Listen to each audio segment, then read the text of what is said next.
Okay, well, today we're looking at probably the more historic end of roof coverings, starting off with thatch, having a very brief look at shingle, and then moving on to clay tiles. So the roof coverings through sort of time changed according to various things that impacted on them. One was, of course, transport.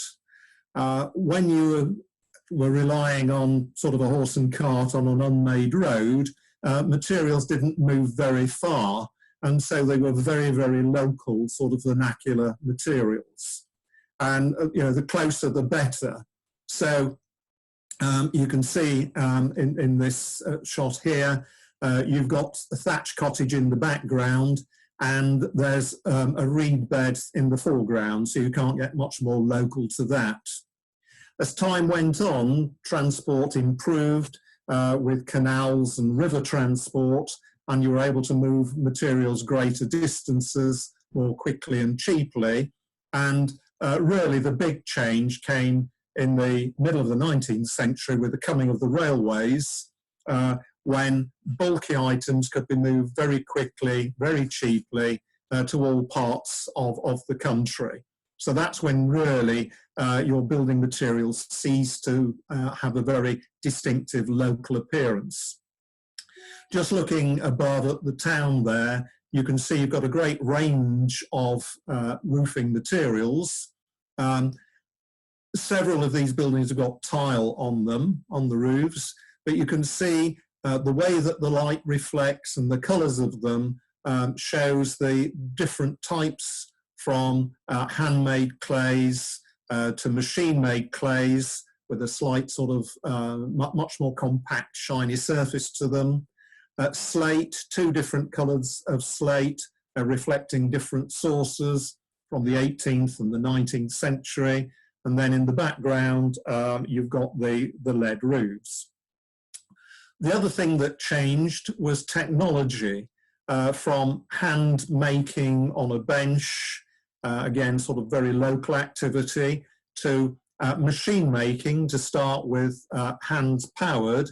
And then with the coming of steam power, you had sort of mass production of very cheap roofing materials.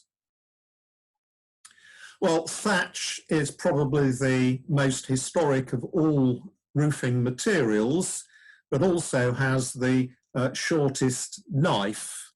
Thatch only lasts anywhere between sort of 20 and 50 years, depending on the type of thatch.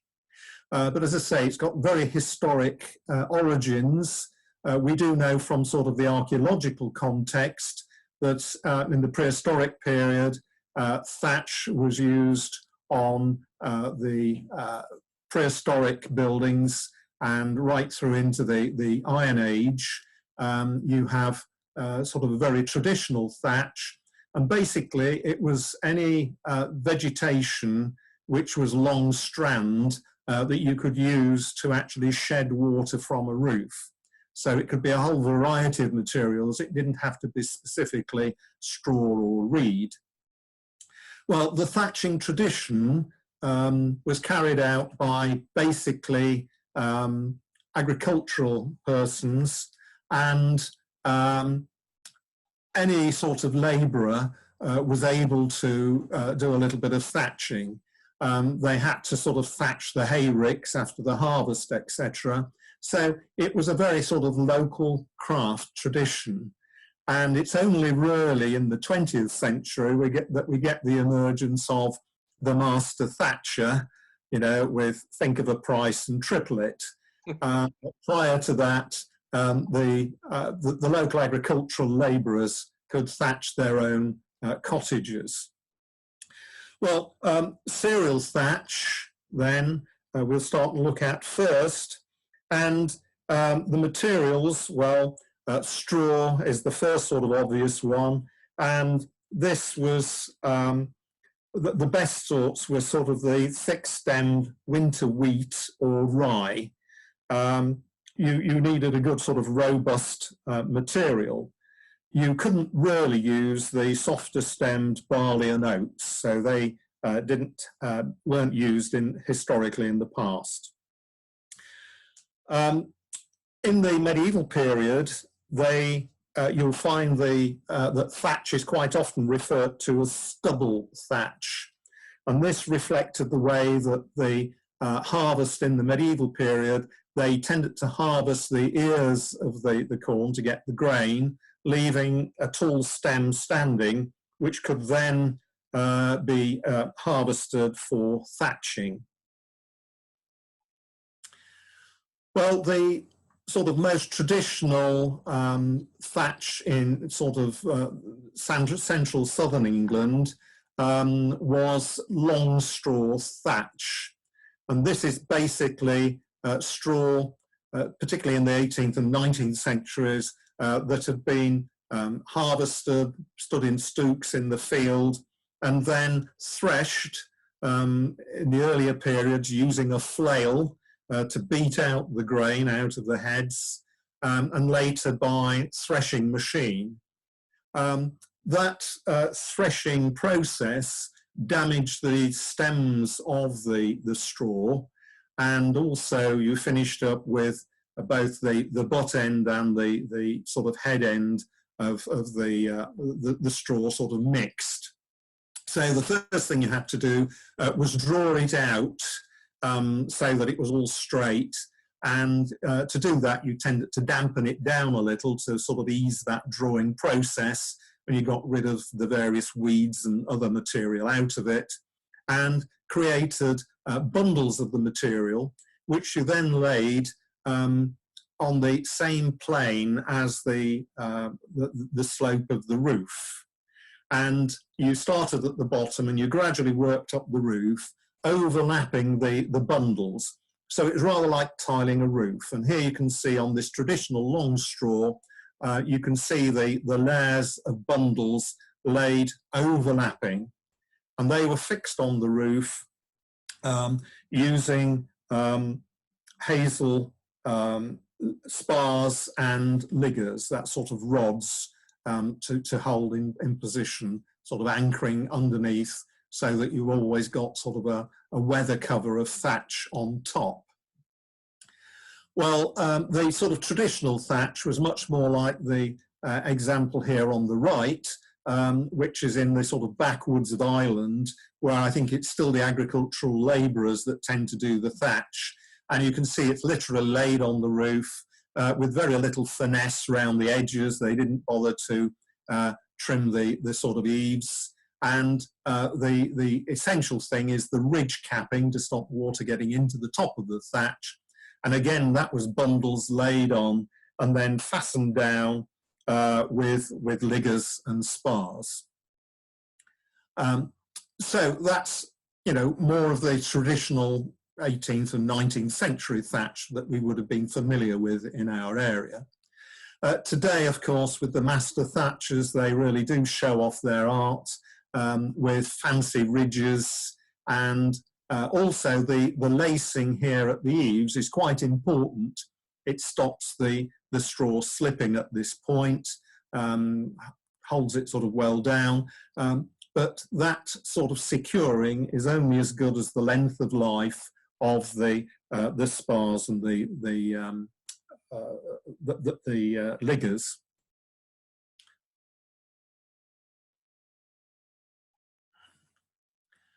Well, the long straw thatch, basically you start off with a base coat which is fastened onto battens on your rafters. Again, this is very traditional with the sort of country cottages. You didn't have smart squared oak rafters. It was round poles from the hedgerows, whatever you could sort of scrounge, cheap and cheerful. And the battens were simply split material. Again, it might be hazel. It's anything basically that was growing, quick grown and readily available locally. And the base coat of the straw was fixed on using, well, in the 19th century it was twine, but earlier you used sort of a vegetable string rope material to fix on the base layer. Once that layer was in position, you could then overcoat it with what was known as your spar coat.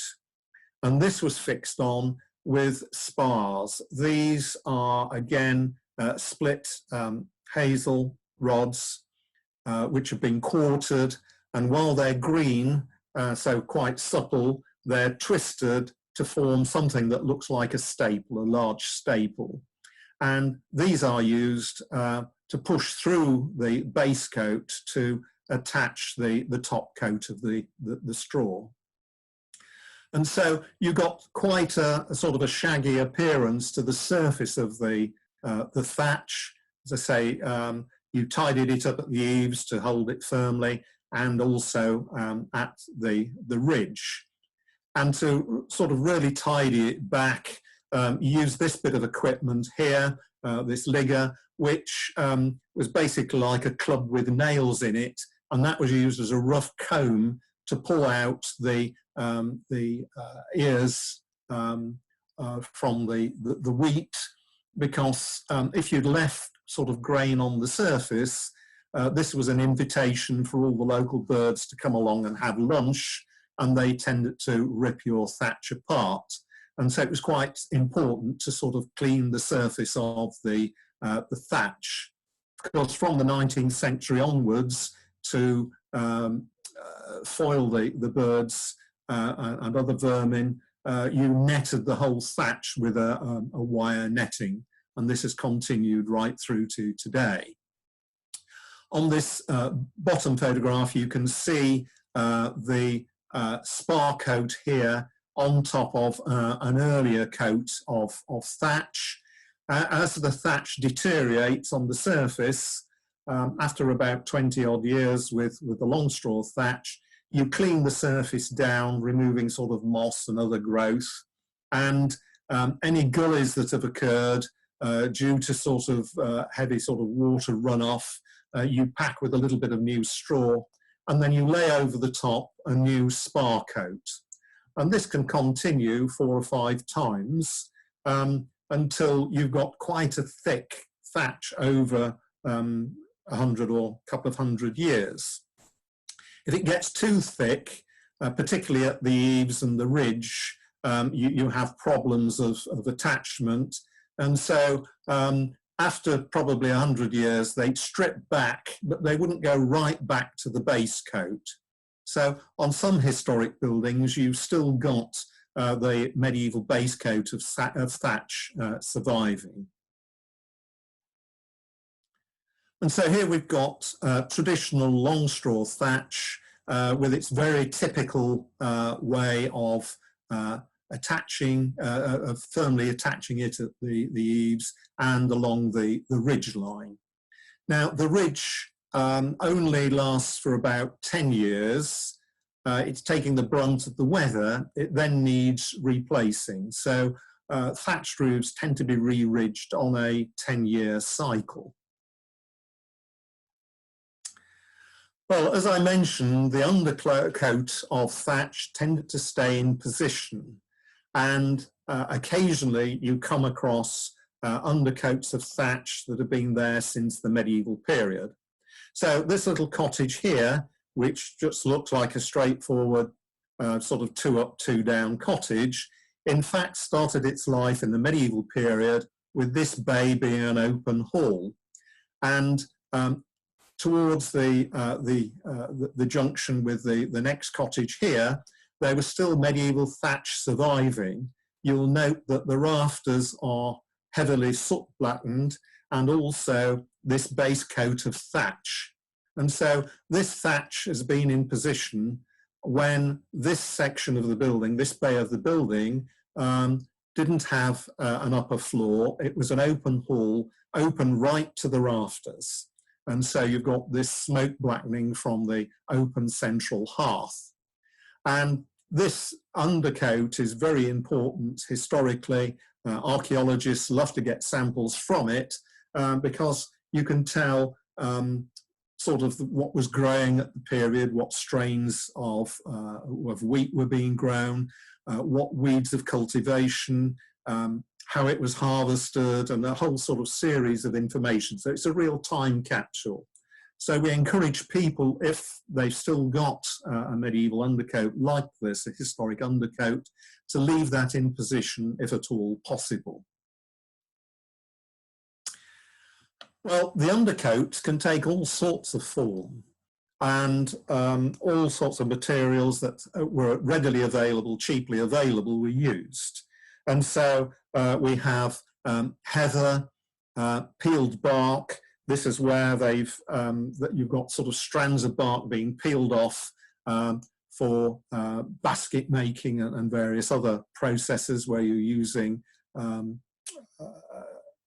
thin sort of rods of willow or hazel. Also marsh grass, bracken, gorse, broom, bulrushes, sedge, and sometimes you had a base coat of woven reed mat like this to form the base that you could then over thatch. And occasionally we still come across, particularly in the New Forest area, base coats of bracken. On the sort of lower quality buildings, the agricultural buildings, you probably didn't even put a top coat of straw on. You relied on the bracken or the heather as your top coat of thatch, but had to renew it at regular intervals. So that's for the lower status buildings. Well, one of the traditions in the West Country was a system called combed wheat reed. And this is wheat straw, which is being combed, so you've got all the heads at one end and all the butts at the other. And this was very popular, particularly in the 18th and 19th centuries in the West Country, where they have heavy rainfall, but also the pitch of the roofs are quite slack. Many thatch roofs in the West Country, in Devon and Cornwall, are only sort of 40, 45 degrees if you're lucky. Whereas in the central southern England and further up country, you'll find that the angle of the roofs are anything from 50 to 60 degrees. And in fact, a 60-degree angle is absolutely spot on for thatch. It will give you the longest life. Slacker pitches tend to deteriorate more quickly. And so here you can see the typical bundles of combed wheat reed. And this became very popular from the middle 19th century onwards, when you had threshing machines, mechanical threshing machines, and you put a reed comber on the back of it so that your reed all came out perfectly bundled with, as I say, the butt ends at one end and the ears at the other. And this was laid back in the roof, into the roof, at an angle, so that it was only the butt ends showing. So this was quite a bristly roof, and gives, again, a slightly longer life with the thatch. The way it's dressed dressed sort of quite sharply, using, well, originally sheep shears, but now sort of modern clippers, and you get this very sort of angular, masculine shape, whereas the long straw thatch tended to be much sort of more fulsome and rounded at the edges. And again, with this form of thatch, you didn't tend to build it up spar coat after spar coat, once or twice, and then you strip back to the base coat. So you don't get the great thick thatches with the combed wheat reed. Well, by the 20th century, this form of thatching was creeping out from the West Country into the south of England, and particularly after the Second World War, it became the most popular thatching form. So as I say, it's laid back into the roof slope. And so again, the steeper the slope, the better. And you only expose the butt ends to the weather. So you've got the life of the thatch is sort of weathering back gradually through the thatch until you get back to the fixings. And that's the point at which you need to be re-thatching. Traditionally, quite often the thatchers use sort of a plaited straw as a way to hold back these bundles of thatch. Later on, you get these hazel rods, or with reed thatch, with water reed thatch. Quite often, they're metal rods, and historically, it would have been the spar that was used, a timber spar that was used for holding back. From the middle of the 19th century onwards, you had these metal crooks that were beaten into through the thatch into the rafters. And so, you know, going back to our sort of earlier photograph of the typical roof with round poles of poor quality timber, you can imagine the damage that was done by beating these into those very poor rafters. The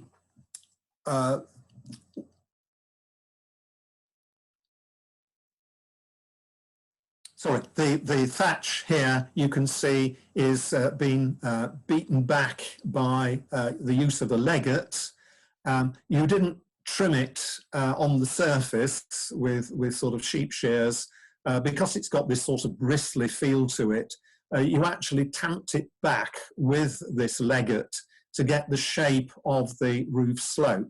And it's only when you get to things like the windows, the eyebrow windows, etc., that you use the shears to sort of trim it up. And this gives you this very sort of angular look to it. When you get to the ridge, you need to make sure you've got sort of a good inclination to the thatch. And so you build the ridge up. What you don't want is a flat-topped ridge. And so you build it up using what's known as ridge bottles. And these are bundles of straw that are bound together. Originally, again, with a vegetable twine. Today, it's the inevitable binder twine that's used to create these sort of long sausages of straw, which are then fastened down to the ridge, the base one, and then the next ones are put on with spars. You can then add your ridge coat on top. And this is done in various forms. The main two today are either the wrap-over ridge or the butt ridge. The wrap-over ridge, you're simply bending the straw over at right angles over the ridge to form a capping. With the butt ridge, it's the butt ends of the straw, and they're beaten up together to sort of interlock like fingers to create the ridge. You then use liggers and spars to fix it in position, and it gives quite a neat ridge. Well, the traditional ridges were flush, flush ridges. Only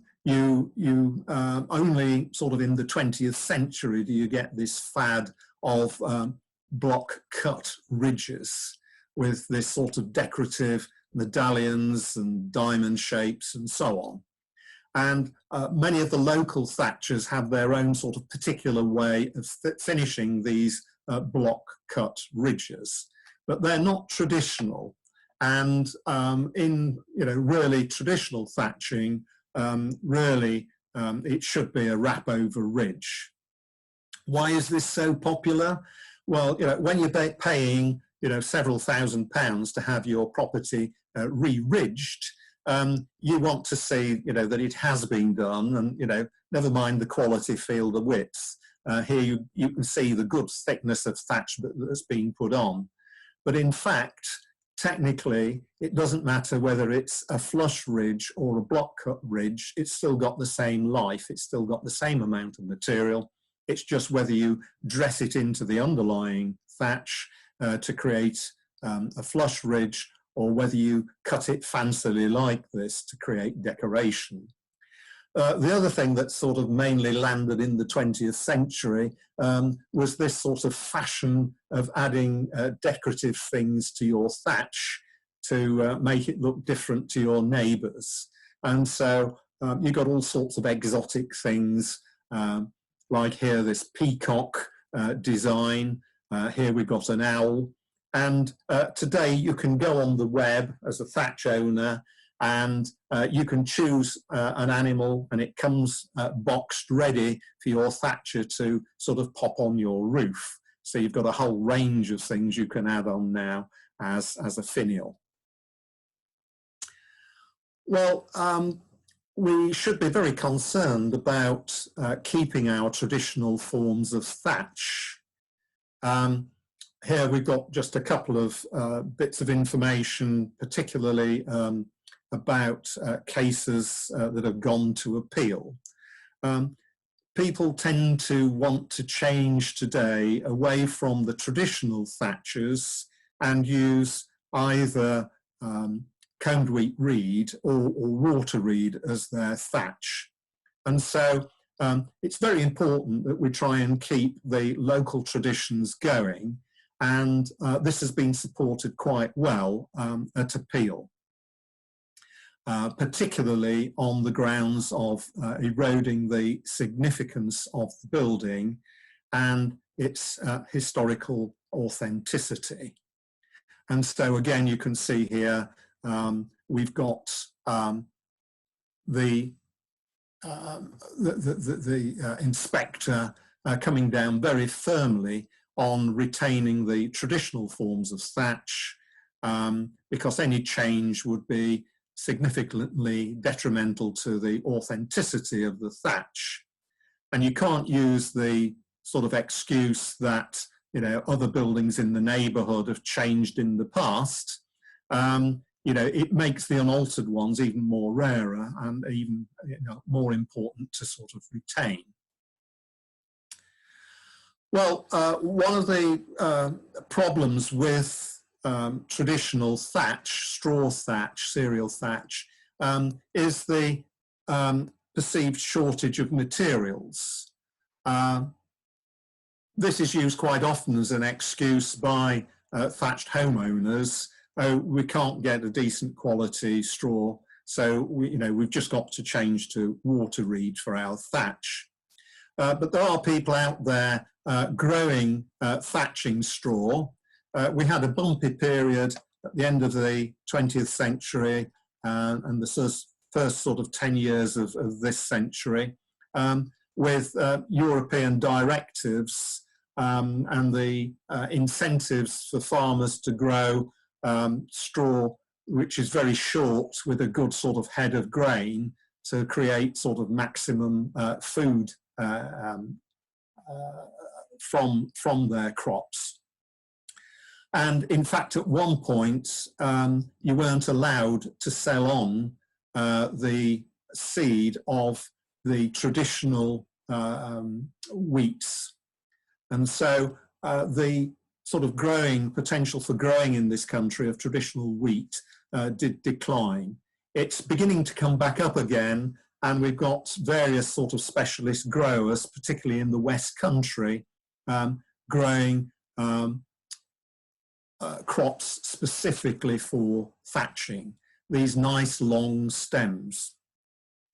Quite often we get asked by homeowners, well, how can we tell if what we're getting delivered to be going onto our roofs is sort of good quality thatching straw? Well, it's quite difficult. You have to rely on your local thatcher knowing the sources of his material. And when I'm specifying, I always suggest that it should be, if at all possible, from a British source, so you've got traceability. Sadly, a lot of straws now coming in from Europe. In some areas, they're producing quite a lot, sort of Romania and Poland. But over the last 2 or 3 years, I've come across examples where the Thatch's source is China. So we've got here a wonderful sort of green roofing material with a very high carbon footprint being brought in from China. What affects the quality of the material? Well, it's the growing environment, whether it's been a wet or a dry spring, etc. And so it is variable from season to season. The other important thing is that it's organically grown, that you don't want lots of artificial nitrogens thrown on the land. It needs to be good quality material that's not had too much sort of nitrogen enhancement on the ground. So very difficult. You have to really rely on the thatcher. And quite interestingly, our local thatchers are not using much of this year's crop. They're still sort of using last year's, and they're praying that next year's crop is better, because this year's crop, the season's been all wrong with rain at the wrong time, etc. In the West Country to get a particularly good wheat straw. Well, moving on to water reed thatch. This is, again, a very localized material. In the south of England, around the river estuaries where you've got reed beds, it was the local material. Otherwise, once you got into the countryside, it was straw that was being used for thatch. Over in the east of England, of course, in places like Norfolk and the Norfolk Broads, you had large areas of reed bed, and these have been nurtured over the centuries, probably for the last 800 years. And so the variety of reed, the particularly local variety that's growing there, is absolutely excellent for thatching. It can grow anything up to sort of 8 feet high, and there's low volumes of nitrates washing into those areas. Also, the water levels in places like the Norfolk Broads are very carefully monitored so that it's absolutely ideal for growing the crop. The problem with imported reeds, again, the majority of the water reed that's used on our thatch roofs these days is coming in from the continent, and we don't know whether they're from managed or wild reed beds. And so again, this is an important question to ask about the source, the provenance of the material. The roof design, again, for if it was originally designed for water reed, tends to be quite distinctive. You get these gables with these sort of parapet edges here, which the water reed butts up against.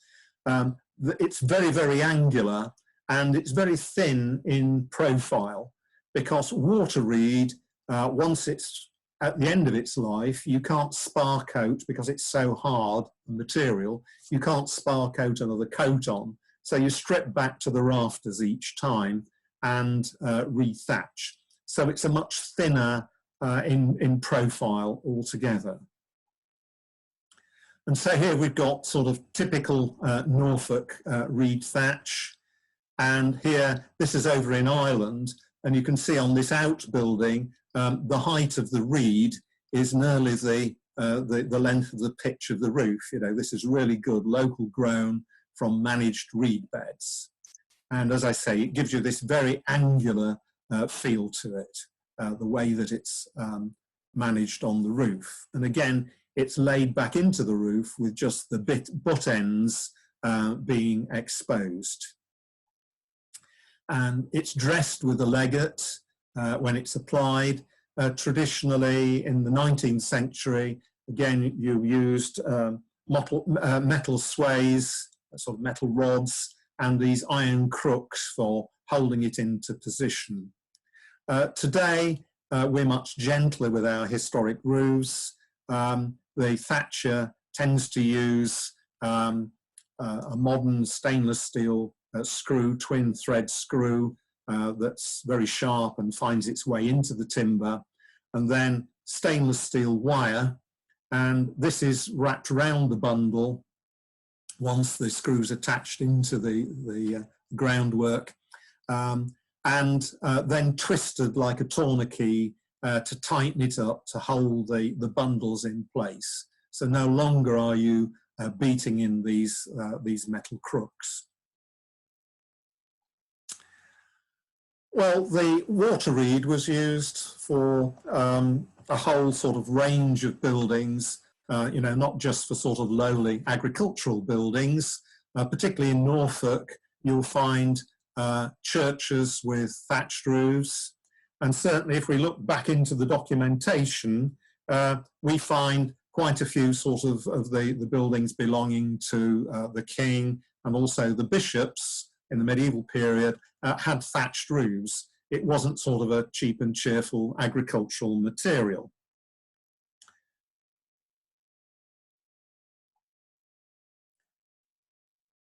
In various areas of the country, we get other materials being used as a thatch. Marsh grass was very popular in those sort of wet, swampy areas. This is an Irish example. Again, a turf used in Ireland and up in Scotland. These turf roofs, so virtually sort of the green roofs of today, but of course we're using sedum today. Well, thatch is sort of everybody's idea of a traditional English, you know, village that's been around for centuries, and it's got the right sort of feel and character, etc. So here we've got Milton Abbas in Dorset. The village was created, the original village was moved because it spoilt the landscape design. It was moved round the corner, and all these buildings were constructed in cob at the same time, and all thatched originally with long straw thatch. Over the years, these have become holiday cottages, weekend cottages, etc. And the thatch has changed quite radically. It's moved to either combed wheat reed, or some of them are water reed thatches. So you've lost that sort of cosy, cozy type rounded feel to the thatch on the roof. You're getting this much more sort of angular style to the thatch. So it's changed the character of the whole village and, you know, the significance of the traditional material. Okay, well, let's move on and look at sort of decay and damage. You know, when do you know when you need to re-thatch? Well, basically, when the fixings start to show on the surface. And so here, this ridge should have been redone probably 2 or 3 years earlier. It's now allowing water in, and you can see how you're getting the dips in the surface of the thatch here, this cavitation where the thatch is beginning to rot out. It's rather like a compost heap at the top, it's beginning to rot. And here you can see all the spars holding that were originally holding the ridge thatch in position. You can now get your arm underneath them. So it's long past its sort of sell-by date. And here you can even see on this one, the ridge bottle is showing. So all the weathering coat of thatch has now disappeared, and water's getting into the body of the thatch and will shorten the life of the rest of the roof no end. So it's very important, this 10-year cycle of rethatching the ridge. Also, eaves here, the eaves niggers and spars have deteriorated, and these sort of black, sort of dark, shadowy dots you can see here are the decayed tops of the spars. So basically, the fixings have gone. So again, that roof needs rethatching. Sometimes you get gully erosion, particularly if the ridge has begun to go, water gets in, and you get this gully erosion, and the whole thing's beginning to sort of descend down the roof. So again, you know, you've no option. Probably on this one, they've even got to strip the base coat back to get a firm base for the new thatch. So, you know, this is sort of lack of maintenance over several years that's caused that situation. Here is a good illustration of continuing maintenance. They've had gully erosion. Quite often it's associated with chimneys where you're getting a more rapid runoff of water, and you've got problems of sort of sealing the interface between the thatch and the upstanding brick stack. So here you can see that it's been repaired by letting in bundles of straw and then fixing again with liggers and spars to do a patching job. So if the rest of the thatch is okay, you know, this can put you on for another 5 or 6 years. You know, and when you consider that, you know, a rethatch today will cost anywhere on most cottages from sort of 20,000 upwards to, you know, in really large one, probably up to 30,000. It's important to sort of keep it going as long as possible. Sorry, yes, just going back to this one, you can see another problem of simply putting spar coat on spar coat. Gradually the thickness of the thatch grows, particularly at the ridge, because you don't want a flat ridge, so you keep adding more bundles, more bottles of thatch on top to sort of keep the pitch going, and eventually you'll bury the chimney stack. And this gets you into a very dangerous situation regarding fire, with very little distance between the mission point of the flue and the thatch itself. Building regs today suggest that it should be at least 1.8 metres from the emission of the chimney pot down to the closest of the thatch. So let's look at sort of problems. On this one, it's a design problem. An extension was put on this thatch cottage 60 or 70 years ago, and the designer, not sure whether it was an architect or surveyor involved, drew a pretty picture, and the owner thought, yeah, that looks great, that extension, and so it was literally plugged into the original building without any reference to the thatcher, who would have said, this is an impossible situation, it just won't work. You can't have deep gullies, deep valleys in thatch. Everything has to be sort of swept smoothly and be kept at a reasonable angle in order to control the water runoff. And so for the last 70 years, this roof in this area has sort of regularly leaked over sort of a 4 or 5 year cycle. So bad design. Really, you need to think seriously about the design of any extensions or added dormers, etc., into thatch to make sure that it really will work technically. And the best person to advise on that is the thatcher himself. On this one, we've got a double problem. We've got thatch overtaking stack, and so we're getting into a dangerous situation for fire. And also the method of weatherproofing between the brick stack and the thatch has been simply a cement mortar fillet, which has been applied on top of the chicken wire to keep the birds out of the thatch. And as the thatch has decayed, this has stayed up against the chimney and the wire, so you've begun to form a gully, and so water's naturally flowed into that, and you're now getting dramatic water leaks down the stack. And you know, the owner doesn't really notice this until there's damage to the decoration sort of at bedroom level. But you can see the damage it's being done to the structure. The rafters in fact decayed at this point, and the thatch is coming inwards, and the whole thing is sort of a wet mess. The other thing to note on this photograph is that we've got wattle hurdles being used as the undercoat for attaching the thatch to. which again is quite an interesting thing that, you know, if at all possible, one should retain as a local tradition. What about the life of thatch? Well, the micro climate can affect the life of the thatch. Trees around it shorten the life. If you can't get a good airflow round and you've got water dripping off trees, what you're creating basically is a compost heap. The thatch doesn't stand a chance of drying out and it will decay rapidly. And one of the worst culprits are these evergreen trees, which are sort of non-native. And not only do you get sort of rapid runoff, but you also get a fairly acidic runoff. And after sort of 5 to 8 years, this is the sort of situation you get with the thatch beneath.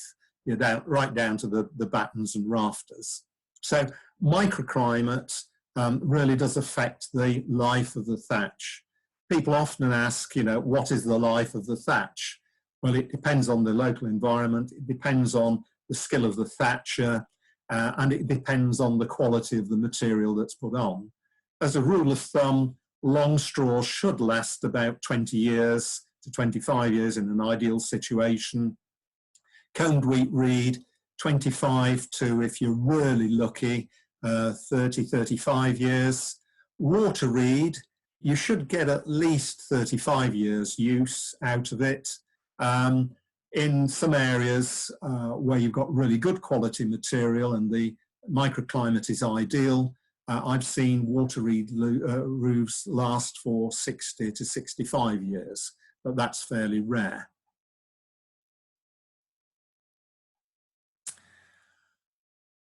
Need to keep an eye on the thatch all the time for vermin damage.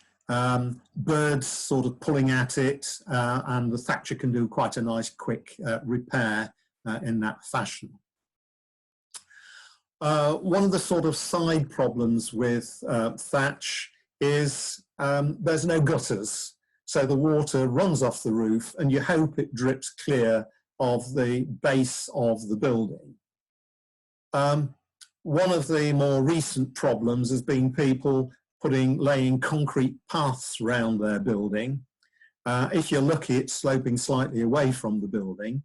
But the problem is, as the water drips off, it hits the hard surface and you get splash up. And you get a wet zone at the bottom of the walls. If you're dealing with an 18th or 19th century sort of solid wall, water will be transmitted easily through it. And you finish up with a damp problem at this sort of level here. This is splash up from the drip, the eaves drip zone. How to overcome that? Well, you need something soft for the water to drip onto. Grass, historically, you know, sort of your ground came right up to the base of your cottage. It was grass, it absorbed the moisture. And as long as you ensured it didn't grow too high and sort of keep sort of damping against the base of the building, it was okay. Today, what we advocate is whipping up the concrete and putting in possibly a French drain if you're on a decent slope and you can manage the water in that way, but certainly sort of a gravel apron around the building. And here, after rain, I took this photograph and you can see it's perfectly dry, tight up towards the base of the wall, and there's no evidence of splash up.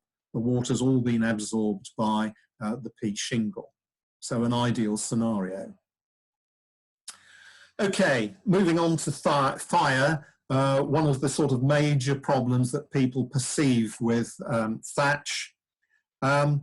It's not a modern problem, it's a historic problem.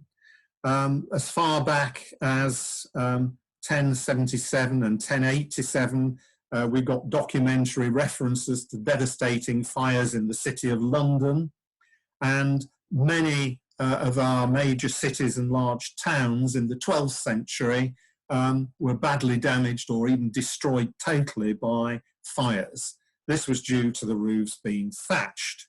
So in 1212, in London, there was an ordinance prohibiting the use of thatch within the confines of the city. No roof in future to be covered with reeds, sedge, straw or stubble, but only with tile, shingle, boards or lead or plastered straw. So you could use sort of a lime plaster, a lime render over the top of the straw to fireproof it, and all existing to be plastered. If this wasn't done, the buildings might be pulled down, or the roofs certainly might be pulled off. But like most sort of regulations historically in the past, they weren't really adhered to that well, you know, hence the Great Fire of London in the 17th century. And even as late as the 18th century, we have a record of towns, whole towns being destroyed by fire. In 1731, there was the Great Fire of Blandford Forum in Dorset, which destroyed all but 3 buildings. So major fire with a loss of 14 lives. So thatch started to sort of decline in the sort of more built-up areas and became mainly a rural material. And in 1800, it was estimated there was about 1 million thatched roofs, mainly in a rural context. So what about fire? Well, statistically, there's no greater number of roof fires in thatch than in any other sort of building, but it gains the headlines because it's quite devastating. With other forms of building fire, it's easily put out and you don't get a lot of damage, you know, particularly with chimney fires, etc. With thatch, you can't simply squirt water at the roof because it's designed to shed water. You actually have to rip the thatch off and douse it on the ground. So the firemen sort of do a valiant effort for a couple of hours of you know, trying to control the fire while all their colleagues are rescuing what they can from within the building. So usually if you get a good thatch fire getting hold, it burns within the thatch itself, and this is sort of the following morning. Not only has the thatch gone, but the roof structure and much of the first floor structure as well within the outer walls. And the result of the thatch fire is loss of structural cohesion, even if you do finish up with some of the trusses still surviving, ends of purlins burnt off, so things sort of move. This had moved sort of 2'6" out of plumb, and so had to be propped. The sort of immediate reaction to this, usually by surveyors for insurance companies, is to get the lads in to make it safe. So all the remaining trusses, etc., are pushed over to make them safe. Chimneys are demolished, etc., creating quite a bit of damage. So it's very important that conservation officers, architects and surveyors get in there early to safeguard the property, get a roof over it, a temporary roof over it, and prop everything in position so that one can do a proper survey to see what amount of damage has been done. With oak, it tends to just char on the surface and probably chars about 1 inch deep, and then the rest is probably okay. It's areas like joints, etc., where fire can easily get through, or where there's metal fixings, that you get the maximum damage. So although the majority of this tie beam was still okay, all the bearing ends had gone. So it's a balancing act as to how much you can save. But by a careful sort of management, here the tops of the rafters had gone, but the bottoms were okay, so you could scarf in at purlin level. Here we got a beautiful crook truss, which again the surveyor for the insurers simply wanted to chop everything off at wall top level and put a nice new softwood cut roof on, far cheaper and quicker. Get your you know, the clients back in the building much quicker. But by careful management, you can keep the historic character and significance of the building. Origins of the fire, quite a lot of work's been done over the last 30 years looking at what causes thatch fires. At the end of the 20th century, there was a suggestion that some of it might be due to conduction of heat through the actual chimney stack itself into the thickness of the thatch. Thatch is a marvellous insulator, and if you can get sort of 200 degrees at this sort of point here, it will start and smoulder and will burn from sort of the inside out. And it was noted that there was a high coincidence of wood-burning stoves and dramatic fires in thatch.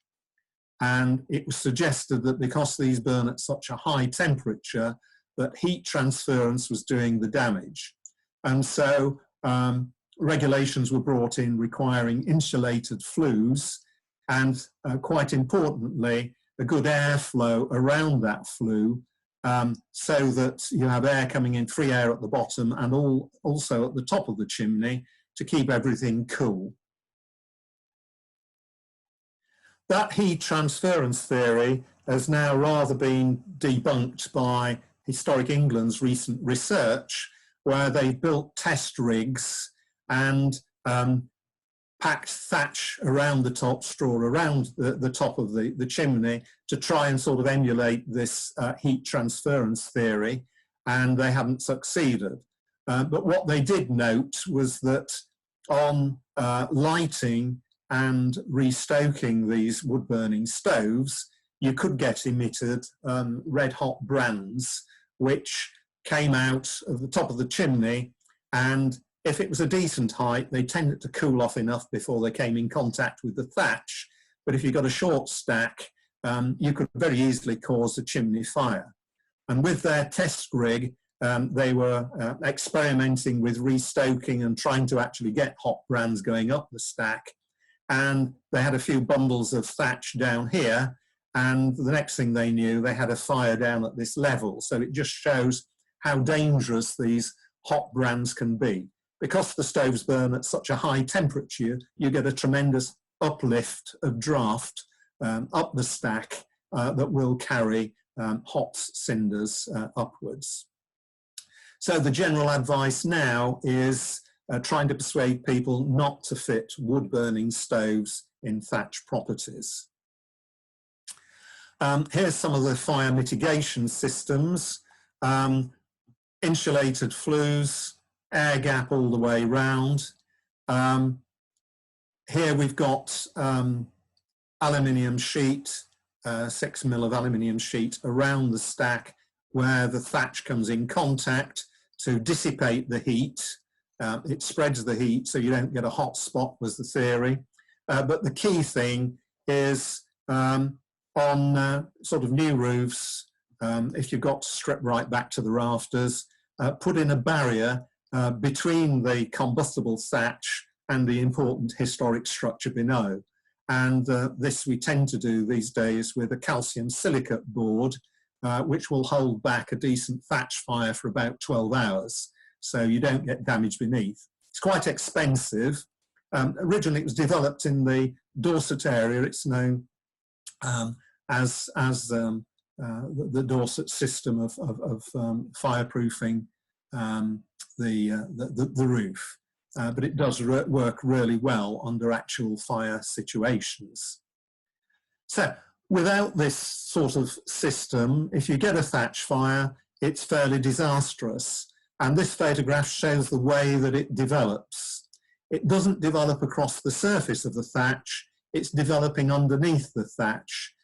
You've got air in underneath the thatch in an open roof situation, and this is where you get the hot spots, and it really does burn rapidly through the structure. So here we've got an example of one of these fire separation board systems in place. This was a local pub to me, and in the 1968 it burnt out completely. When it was rethatched, they put in a fire separation board, which in fact was an asbestos cement board. And when it caught fire 18 months ago, the firemen were able to control it beautifully. They were able to strip off the burning thatch.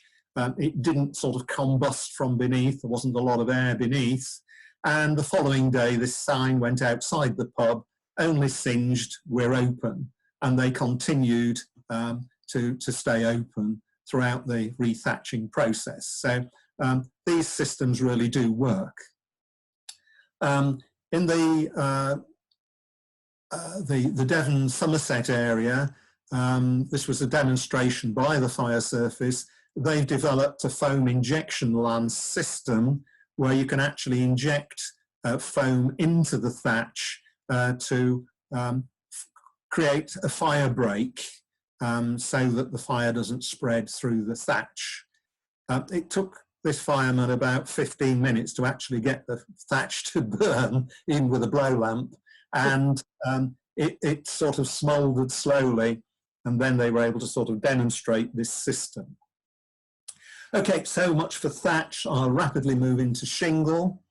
This is a very historic material. Lots of references in the 13th century to oak tiles or oak shingles, but it was very expensive, tended to be on prestigious buildings. In 1238, the cost of shingles were 2 shillings a hundred. By 1386, it was 16 shillings a hundred. This was mainly due to the cost of timber and the method of creating the shingles. It's oak, which is split radially, so it's riven down the grain, and this gives a very tenacious material. And a good riven oak shingle roof with a decent pitch to it will last in excess of 100 years without any problems. Well, by the middle of the 15th century, shingles were no longer in use, and we find that tile has mainly taken over, other than for rare things like church spires and lich gates and so on. Here we've got an example. This spire was last reclad in 1892 with oak shingles, and it was only a storm in 1991 that damaged the top. It shook around the wind vane here and opened up the top, and water got in and the shingles started to deteriorate, and it had to be repaired, but only the top 15 courses. The rest is still soldering on. So that gives you an idea of the life of an oak shingle. Unfortunately, in the 20th century, particularly between the wars, cheap sawn red cedar shingles were imported, particularly from Canada, and these were seen as an ideal sort of replacement for our traditional shingle. Unfortunately, they get attacked by woodpecker. The greatest spotted woodpecker spots a decent cedar shingle from miles around and thinks lunch. Because they're so tight-fitting, they're sawn, they're very tight-fitting, they're a lovely spot for insects to sort of nestle into, and it's an instant food supply for the woodpecker. Also, because it's tight-fitting, it resonates beautifully. And so between March and late June, the woodpecker goes along and he drums it to attract a mate. And so in doing, tends to sort of peck holes through the cedar shingles. So it's not good news. And again, because they're sawn across, you're cutting the grain, you're opening up the sort of cellular structure of the timber, they're very prone to decay. And if you're lucky, you might get 30 years out of a cedar shingle, as against 100 plus out of oak shingles. So, that's the way really to go. Shingles are beginning to creep back again into favour amongst the the green warriors. This is a rendered straw bale building with shingles on the roof. but again, it's quite a rare material. Moving on quickly to tile, and I'll try and zap through this fairly quickly. Tile, we're thinking of the small format material, which follows beautifully sort of the shape of the roof that's beneath. So you can see here the truss locations from the outside of the roof. It's with it being small format, you know, it will follow undulating roof slopes, etc.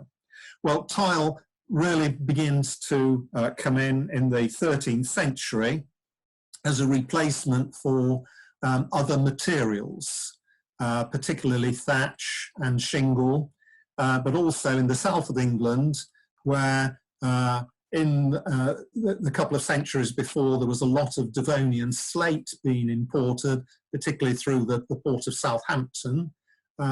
This was being, duties were having to be paid on it as it was imported through the town and out through the city walls. So it was a great incentive for local the tile industry to develop, and particularly the Bishop of Winchester and Salisbury developed their own tile kilns. And we certainly know by 1230, the Bishop of Winchester was producing his own material. And by 1309, there's no further entries for slate being imported in the port books of Southampton. So by then, you know, tile has fully taken over as the preferred roofing material. Well, the early tile, handmade tiles, tended to be sort of all sorts of sizes, larger than what we think of as sort of plain clay tile, flat tiles. And this situation sort of continued to right in through the early medieval period. We had both peg tiles and also nib tiles, as you can see here, at this early period. And they were produced in a mould, a flat mould like this. You laid the clay in, took the excess off the surface, then turned it out to dry and then fired it in a kiln. Used a single oak peg on riven oak or chestnut battens for affixing it to the roof. And then the ridge, you had these glazed ridge tiles. Well, in 1477, there was an act regulating the manufacturing of tile because there was no similarity throughout the country. And so flat tiles had to be 10.5 by 6.25 inches by at least 5/8 of an inch thick. And interestingly, the current BS standard is 10.5 by 6.5. So it's, you know, it's continued. Ridge tiles, 13.5 long by at least 6.25 down in this direction. There's also reference to gutter or corner tiles. We think these are valley tiles, and these had to be 10.5 inches long. Well, they were made in kilns. The earliest kilns in this country were in the Roman period. They made sort of Roman roof tiles, roofing materials, etc. But the tradition disappeared, and it's only, as I say, really in the 13th century that we get the reintroduction of tile making in this country, and they use small kilns like this, sort of box shape, fired from beneath and clamped over probably with turfs on top to produce the tile. And to really be tenacious, they had to be well fired, and so there was a great sort of variation of the quality of tile at this early period. Tiles were moulded by hand and still are today. So here we can see typical sort of handmade tiles. These were in fact produced by the Kema Tile Company, as you can see there, and they're produced by hand in a mould, and then to lift them out of the mould, the tile maker uses the palm of his hand as a suction cup to lift the tile out. And so this odd sort of hand mark on the back isn't sort of some form of odd trademark. it's actually part of the function of making the tile. And this is so throughout most of the handmade tile industry, including on the continent. A few years ago, quite a lot were being imported from Turkey, and the hand size was quite small, child labour. The specials were produced using a pattern which you scribed round, and then you dressed to shape and then dried on racks. To get a camber, you used a cambering bat. This is sort of a slightly hollow piece here. The camber was basically done and sometimes cross-cambered, so that the tile was only touching in a couple of places at the bottom of the tile, so you didn't get capillary action up underneath the tile. You don't really want a perfectly flat tile. Well, in the 19th century, we had mechanisation of the tile industry using these extruders that were hand-powered, and eventually they were you got steam-powered ones. On the Humber Bank of Lincolnshire and Yorkshire, you still had these bits of kit being used right up to the beginning of the 21st century, but they put an electric motor on top to replace the man winding the handle here. And so they were extruded and then wire cut. And today we still get extruded tile. Here you can see tiles being extruded here by machine as a long sort of ribbon. It's then mechanically cut by a wire sort of guillotine into tile-sized pieces of tile. It's then hand finished, dipping in a sand, usually with also a mineral within it to give it the colour. And at the back here, you've got a punch to punch the holes and raise the nibs on the tile. So these might well be sold as handmade or hand-finished tile. You've got to be very careful when someone's describing a tile for sale, whether it is truly handmade or machine-made and hand-finished. Big difference in cost. The Kema tiles were up at about £1,100, £1,150 a thousand. These machine-made, hand-finished, about £800 a thousand. A fully machine-made tile, about £325 a thousand. So a big difference. You know, have to be very careful what you're purchasing. And here again is the finishing of the ridge tiles, again extruded, and this is the hand finishing trimming on a horse. The firing, traditionally wood, then coal-fired, then gas or oil-fired kilns. Today, electric moving hood kilns, and every tile is like the next one. You know, they've got all to sort of a Euro standard in colour, shape, size and form. So these machine-made ones give you a fairly sort of boring roof at the end of the day. The people that are really slick at making tiles are the French. They patented a method of machine making tiles in the 1840s by pressing them, and they've never looked back. This is a modern tile works, 17.5 hours from clay going in at one end of the works to coming out at the other, fully mechanised, total absence of people, all computer controlled, right down to sort of the packing, etc. And the only persons you'll see is the chap on the computer and the quality control. He's tapping the tiles as they go along the conveyor belt, see if they sound true. If they don't, they're rejected onto another conveyor, ground up and go back as grog into the clay to go back through the system. The kiln here also is a dryer. It then fires as it cools the excessive heat is taken to dry the tiles at the other end. So it's a very good sort of process, over a quarter of a mile long. So very, very slick process indeed. And the tiles they're making, the traditional French single lap tile here, and they are producing some for this country, and this is their attempt at producing a traditional looking tile. Notice the anti-capillary grooves here rather than a camber on them.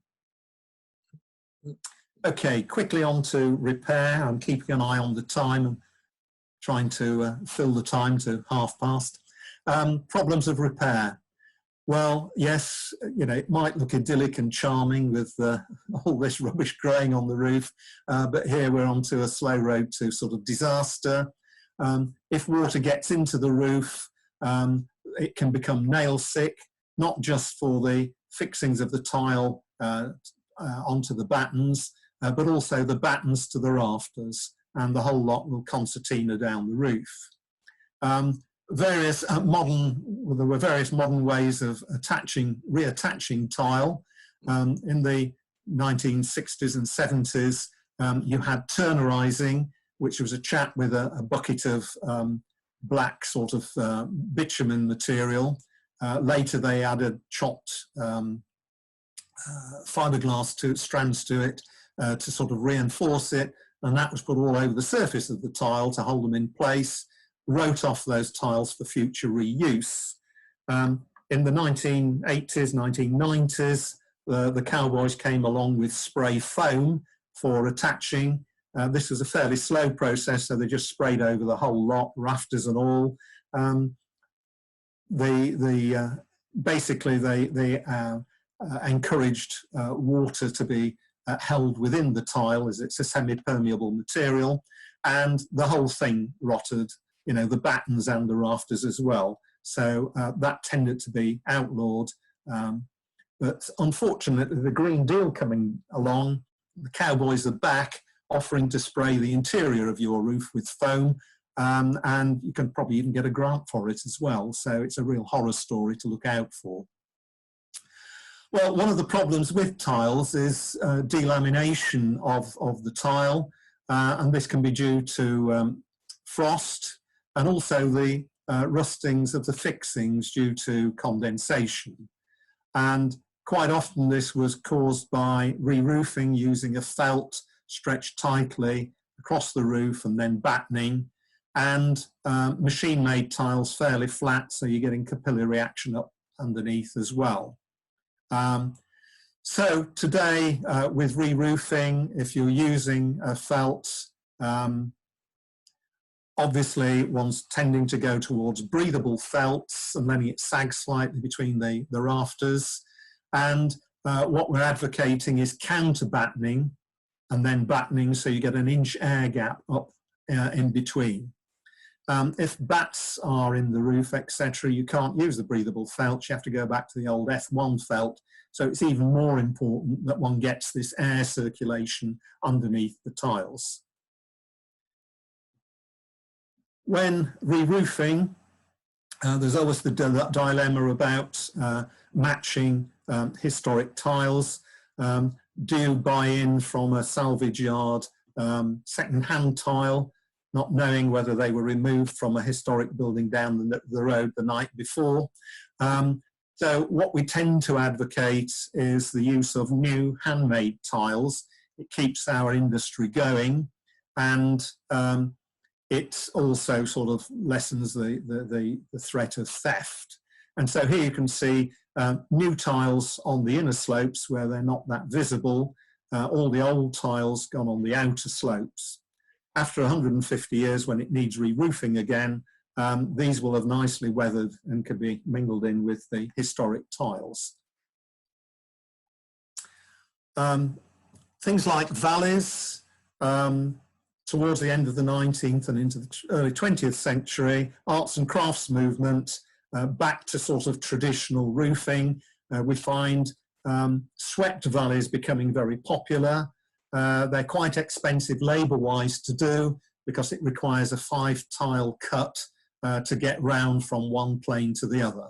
So you need skill and, as I say, a little bit more expensive in time to give these beautiful sort of flowing roof forms.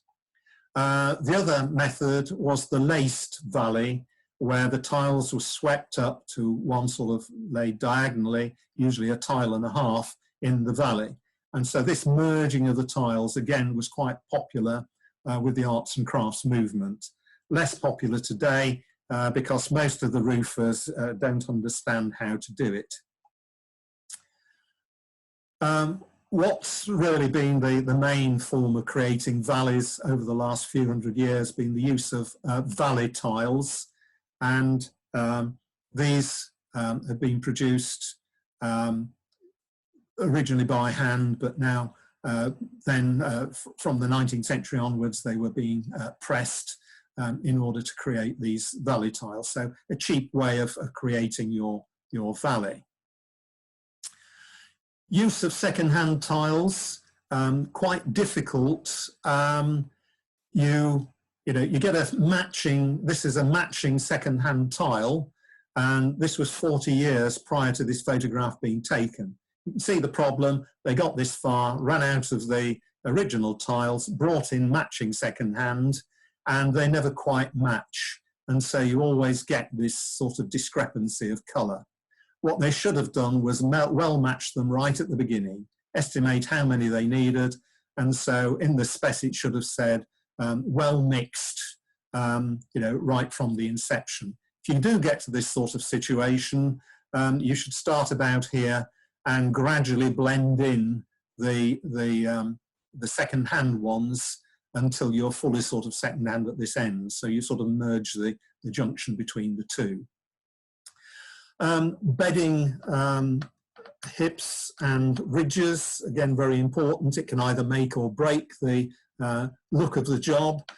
Here you can see very poorly bedded hip tiles with cement mortar. They've sort of been buttered up and it looks horrendous. This was a grade 2-star building, by the way. This is how it should be done. The mortar is simply as an underpinning, a wind pinning, and it can be a lime mortar because it's protected by the rest of the tile, and so it stops wind uplift, and it should be cut back underneath so you simply see a shadow line from beneath. Also note there's a white cross on every 5th course here because the specification says every 5th course had to be nailed against wind lift rather than just ledged on with the either a peg.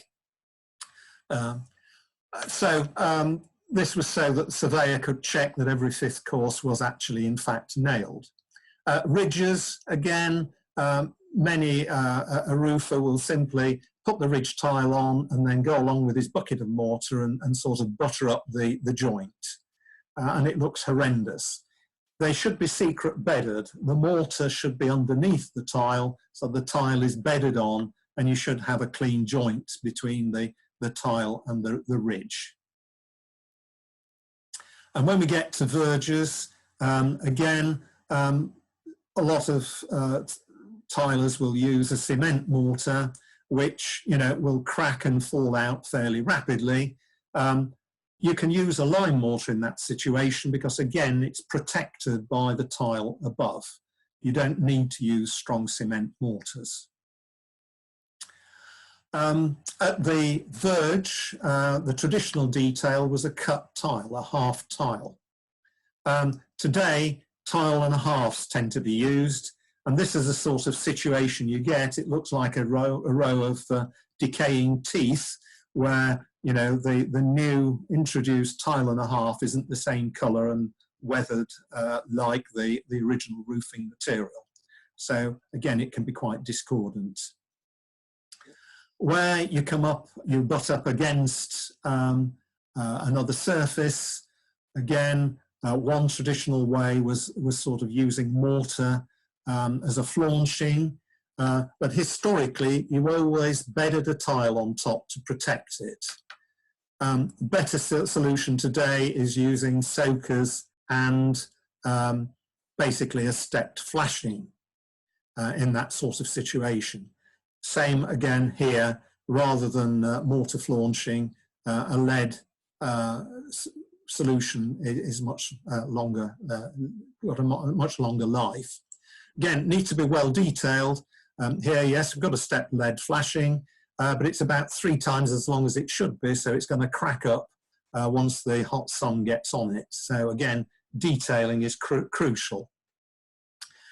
Well, from the 17th century, we get pan tiles coming in, and these originally were imported from Holland in the late 15th century along the east coast of England. From the 17th century, we get locally produced pan tiles, and we get the first English patent in 1636. 1694, we've got Daniel Defoe. He has a pan tile works at Tilbury, and they're being mass produced for use in London. At 1722, we get a statute where it gives the size of these pan tiles. They should be 13.5 inches long by 9.5 inches wide and 1/2 inch thick. And that standard is retained today. In the early 20th century, we actually get some glazed pan tiles coming in, cheap and cheerful. In the 19th century, all sorts of patent architectural tiles. Here you can see these sort of fish scale-like ones. Bridgewater area, their clays were absolutely perfect for making large format tile. And you had something like 50 different styles of these patent tiles. They can be quite a problem. They were short-lived. You know, how do you match them up when you need to do a retiling job? I would suggest not quite like that.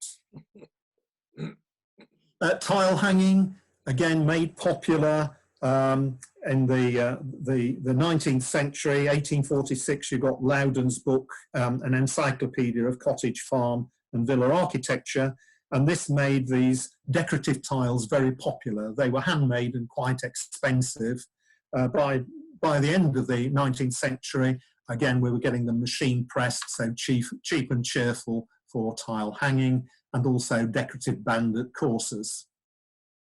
Ridge tiles, again, by the time we get into the 19th century, they were being produced in specific centres, finials and so on, being produced particularly in Staffordshire where the clays were appropriate. The handmade ones, sorry, the machine extruded ones, to get a decorative ridge, you used a template on the square cut top here, and then went round with a cutting knife to create your decorative finial. Sometimes you get all sorts of oddities. Chimneys, again, very important feature of our roofscapes. We lost a lot back in the last 30 years of last century. You know, hopefully we're now getting them recognised in conservation areas as being very important. Earliest ones handmade, hands thrown on a potter's wheel in 3 sections here. Later in the 19th century, many of the Staffordshire potteries were producing architectural ceramics. And here we've got a Dalton chimney pot. So, you know, if you got money, you dined off best Dalton china, and just to sort of express your wealth, you had a chimney pot made by them as well. The earliest sort of chimney finishes tended to be in cut brick, cut and rubbed brickwork, as you can see here. This came back into fashion in the 19th century, particularly on sort of estate cottages, etc. Well, when the chimneys become redundant, they still need ventilating. Here was one plumber's idea. I think he also was a diver with these snorkels, not really effective at all in getting a decent sort of blast of air up through the chimney. Why do the chimneys need to be sort of well ventilated? Well, you don't want sort of a build-up of moisture and salts. Here you can see a problem of sulfate expansion. On the sunny side of the chimney, the salts are continually evaporating out to the surface, expanding and jacking up basically the brickwork here, the joints. On the sheltered side of the chimney that's always damp, the salts stay in solution, and so the stack stays the same size. So this is why you get banana-shaped tall chimney stacks. Okay, what about chimneys today? Well, they're coming back. Where would you like them, sir, with your new house? At the end, in the middle, over a window? You can have them anywhere. They're fairly mobile. They're fiberglass with brick slips stuck on, and you can even use them as a vent from your gas fire if you wish. So, you know, the horrors of today. Right.